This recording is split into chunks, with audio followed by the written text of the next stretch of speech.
In the top stories, Caricam has outlined the timeline leading to the reappointment of the Secretary General and has challenged Trinidad and Tobago's claim that it was excluded from the decision-making process. Candidates are being nominated today for Antigua and Barbuda's general election on the 30th of April, and on the international scene, Hungary's election winner Peter Magyar is moving to form a new government. Hello and welcome to the ZIZ Midday Major Newscast. Today is Monday, 13th April, and I am Jasmine Thomas. Caricam Chairman and Prime Minister of St. Christopher and Nevis, the Honorable Dr. Terence Drew, has laid out a detailed timeline of events surrounding the reappointment of Secretary General Dr. Carla Barnett, directly challenging claims made by Trinidad and Tobago. The timeline released following a special emergency meeting of heads of government on the 10th of April states clearly that Trinidad and Tobago was not excluded from the process. According to Caricam, all member states were formally notified in advance of the February heads of government meeting in St. Christopher and Nevis, including the date, venue, and structure of the retreat where key decisions were to be taken. All member states, including Trinidad and Tobago, acknowledged receipt of that information. The Prime Minister of Trinidad and Tobago left the Federation on the 25th of February, one day before the retreat convened. Later that night, Foreign Minister Sean Sobers contacted the Secretary General to ask whether he could attend the retreat in the Prime Minister's absence. He was advised that he could and that other member states had been represented in similar circumstances by their foreign ministers.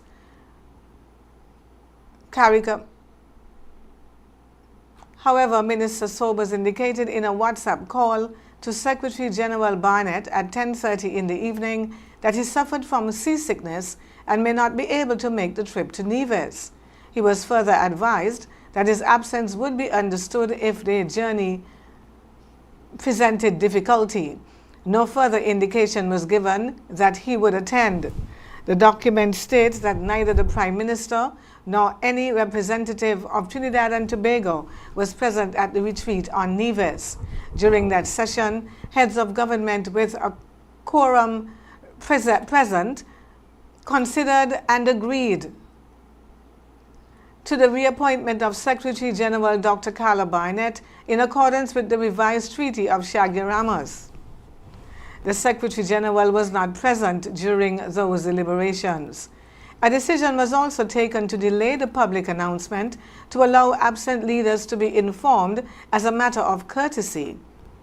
Attempts were made to contact Prime Minister Persad Bissessar of Trinidad and Tobago by both telephone and email, but those efforts were unsuccessful.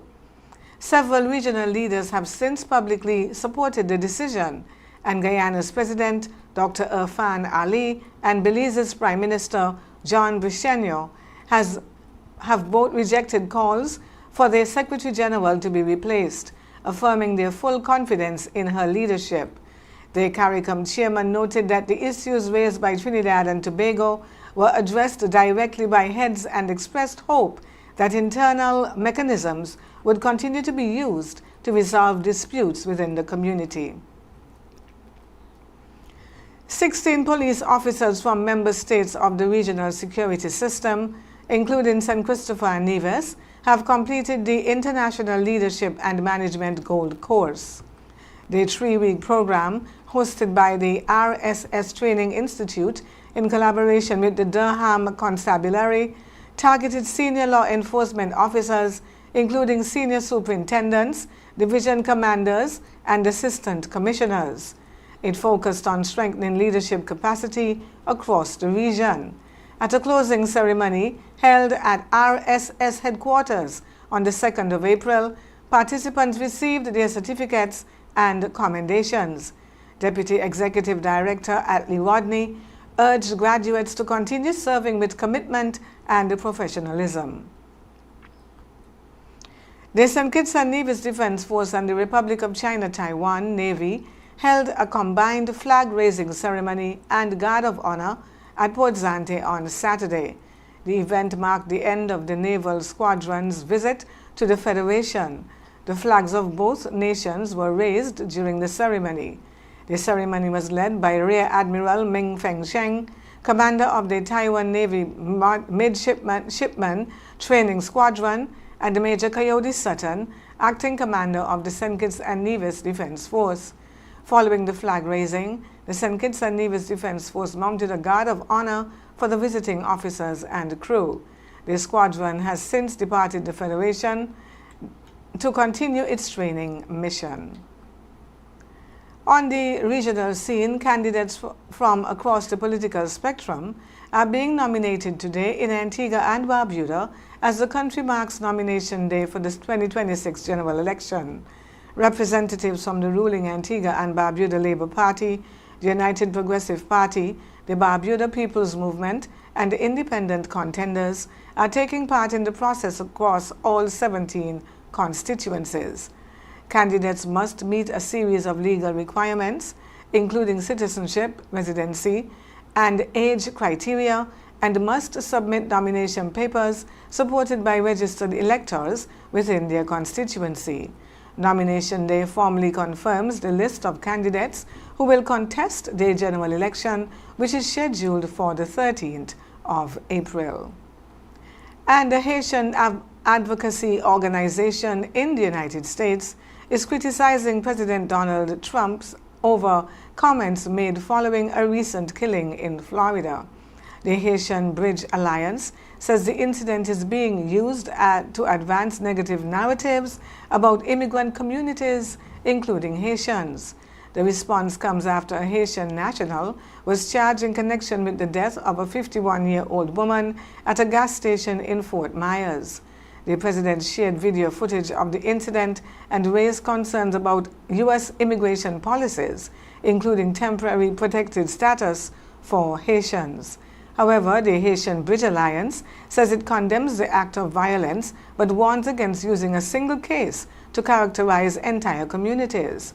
The group is calling for a more balanced approach to public discussion on immigration, urging leaders to focus on facts and avoid language that could increase division. Other immigration advocacy organizations have also expressed similar concerns, saying rhetoric around individual incidents should not be used to justify broader policy actions. On the international scene, Hungary's election winner Peter Magyar is pushing to form a new government following a decisive victory at the polls. Magyar has called on the president to convene parliament as soon as possible, saying he hopes to take office by early May. His ZIZ party has secured a two-thirds majority in parliament, giving it the power to implement significant reforms. Magyar says his government will focus on restoring the rule of law, strengthening institutions, and tackling corruption. He also promised closer cooperation with European partners, signaling a shift from the policies of longtime Prime Minister Viktor Orban. The new government is expected to introduce changes in areas including health care, education, and environmental protection. Magyar described the result as a mandate for a complete change in direction for the country. And Pope Leo XIV says he will continue to speak out for peace despite criticism from United States President Donald Trump. The U.S.-born pontiff was responding to comments from President Trump, who criticized his position on the conflict involving Iran and Israel. Speaking to reporters, Pope Leo said the Vatican's call for peace and reconciliation are rooted in the gospel and are not political statements.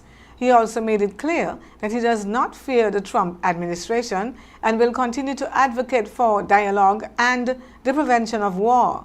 The Pope said his message is not directed at any individual, but is based on the Church's responsibility to promote peace. He warned that too many innocent people are suffering in conflicts around the world and called for greater efforts to find diplomatic solutions. President Trump had earlier criticized the pontiff, questioning his leadership and describing him as too liberal. And now for a look at the weather forecast, which is valid up to 8 o'clock in the morning tomorrow. Partly cloudy conditions will dominate the day, but expect a shift as moisture increases later on. A ridge of high pressure is currently keeping conditions fairly stable. However, an approaching trough will bring more clouds and a greater chance of showers as the day progresses. Today will be partly cloudy with a 40% chance of showers. Tonight, conditions become partly cloudy to cloudy with a high of 70% chance of showers. Temperatures will reach a high of 31 degrees Celsius or 88 degrees Fahrenheit with an overnight low of 23 degrees Celsius or 73 degrees Fahrenheit. Winds will be from the southeast at 11 to 22 kilometers per hour or 7 to 14 miles per hour. Seas will range between 1.2 and 1.8 meters or about 4 to 8 feet. Sunset this evening is at 6:27 and sunrise tomorrow around 5:55. That brings us to the end of the Midday Major Newscast. Join us this evening for these stories and more in detail. Thank you for tuning in. I am Jasmine Thomas. God bless you.